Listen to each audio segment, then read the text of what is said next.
Hello, you're watching the business headlines on HW News with me, Ali Azhar. The yearly edition of the G20 Summit, or the Group of 20 Nations, is currently underway in Osaka, which is the cultural and economic hub of Western Japan. The G20 Summit is an annual gathering of the heads of the 19 strongest economies, plus that of the European Union, which together control 80% of the global GDP and two-thirds of its population. Its primary aim is to provide international financial stability. While at the top of the agenda is the ongoing trade war between China and the United States, the world's two biggest economies, India has an important part to play and must appropriately express its concern, especially considering the recent rhetoric that Trump is taking against India concerning trade and tariffs. We must be careful that we do not fall in the same boat as China and find ourselves at the receiving end of a barrage of trade restrictions which could affect our economy negatively. The two-day summit kicked off today and Prime Minister Narendra Modi met his American counterpart Donald Trump on the sidelines of the summit for a discussion on wide-ranging issues. But first, let us understand what Trump has been saying about India and what he expects from us leading up to the all-important summit. Trump on Thursday demanded that India should withdraw its retaliatory tariffs imposed on the US, calling them unacceptable. In a stern message that seemed to imply trade ties between the two countries are fast deteriorating. Let us recall that New Delhi slapped higher import duties on 28 US products in retaliation after the US scrapped trade privileges for India under the Generalized System of Preferences, or the GSP program, which allowed India to sell goods worth $5.6 billion duty-free. There are also differences between the two countries on data localization. Our government demands that data generated in India must be stored within the country, which is not looked upon too favorably by America. Keeping this in mind, the meeting between Trump and Modi was expected to be tense. However, less than 24 hours after tweeting a strong complaint about India's trade policies, Donald Trump did a complete U-turn and in his meeting with Modi made conciliatory comments about the need for close bilateral ties. Trump stated that the relation between India and US has never been better than it is right now.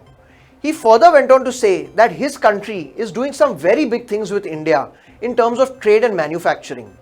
Let's listen in to what Trump had to say at his meeting with PM Narendra Modi. 72%, as I understand it, and that in the United States would be called a very big victory, and you deserve it. You've done a great job pulling everybody together. You had many factions. I remember when you first took over, we were talking, and you had many factions, and they were fighting with each other, and now they all get along. You've really brought it together, and I think it's a fantastic tribute to you and your abilities. Thank you very much for the relationship and the friendship, and I think we're going to have some very big things to announce, very big trade deals. We're doing some very big things with India in terms of trade, in terms of manufacturing, in terms of, we will be discussing 5G, it's a big subject nowadays, and other things having to do with like manner. So there's been a lot of fun being with you. We've had some good talks already. And again, I think you'll be hearing some very productive elements come out. We had a joint meeting with, as you know, as the press was there, we had a very successful meeting with Prime Minister Abiy. And we also are going to be announcing some very big trade transactions, some very big trade deals. They're moving many plants, auto plants, into the United States. And they announced some more this morning. And we're very happy about that. So, again, I want to thank you, and I want to congratulate you, and I look forward to talking. Thank you very much. Thank you, Excellency. Thank you.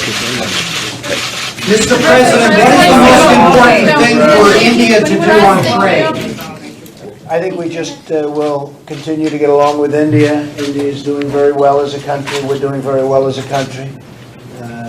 We have picked up, as you know, many trillions of dollars in worth and value at the United States, and I think we're considered right now, we're discussing it with Prime Minister Modi, we're the hottest country in the world, the United States right now, and everybody wants a part of it. a big factor and a big relationship is that of India. And so we're going to be discussing many things, all very positive. I think you will see and you will hear it's all very positive. The relationship with India, as I said, is, I don't believe, ever been better than it is right now. What's your message on Huawei, sir? Well, it's something we're going to be talking about. We understand the subject very well. We actually sell Huawei many of its parts. A lot of people don't know that, but the United States sells. We have great companies that are the leaders of a lot of what Huawei does, and we sell them a lot. So we're going to be discussing that and also how India fits in. We'll be discussing Huawei. Mr. President, what will be your message on Iran? On who? On Iran? Well, it's the same message I've been telling you for the last 3 days. We have a lot of time. There's no rush. They can take their time. There's absolutely no time pressure. I think that in the end, hopefully it's going to work out. If it does, great. And if it doesn't, you'll be hearing about it. The agenda for the two leaders included discussions about the recent problems in Iran, 5G telecom technology and Chinese equipment maker Huawei, and bilateral and defense relations. The country's national airline and the largest international carrier out of India, government-owned Air India, is no national pride. The airline, quite like the sector in general, is railing due to a number of internal and external factors. The government has been footing the bill and keeping the airline afloat for more than half a decade. The carrier has received a budgetary support from the government totaling 30,520 crore rupees so far as part of its turnaround plan that was put into effect in 2012. The government, tired of bleeding cash, finally decided on a disinvestment plan in 2017 to sell 76% majority stake in Air India and privatize the airline.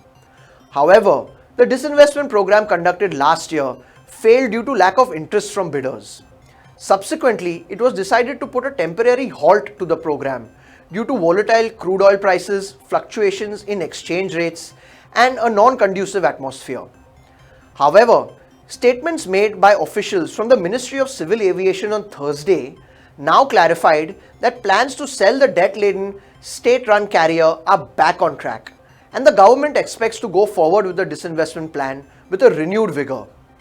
While we cannot find fault with the intention of the government to hive off its loss-making unit, it's hard to fathom just who would want to make such a big dent in their pockets and purchase a national carrier. Civil Aviation Minister Hardeep Singh Puri announced the provisional results of Air India on Thursday. The audited final results are expected to be released within a fortnight. Provisional figures showed that the national carrier posted a loss of 7,365 crore rupees for the year ended 31st March 2019, widening its loss from 5,337 crore rupees reported last year. The loss was on account of a weak rupee, fluctuating crude oil prices, and interest payments on its large debt. The net debt of the airline stood at 58,352 crore rupees as of March 2019. That is marginally above the 55,000 crore rupee figure in FY 2018. The final results are expected to report an increase in revenue for the same period due to an increase in the number of passengers. Air India, which has a fleet of 128 aircrafts, started operations on 13 new domestic routes and 6 international routes during the fiscal year 2018-19. In addition, bilateral flying rights with 5 countries that were previously allocated to Jet Airways have been temporarily allocated to Air India following the grounding of the Naresh Goyal-founded airline. Thank you for watching HW News. This is me signing off. Have a great day.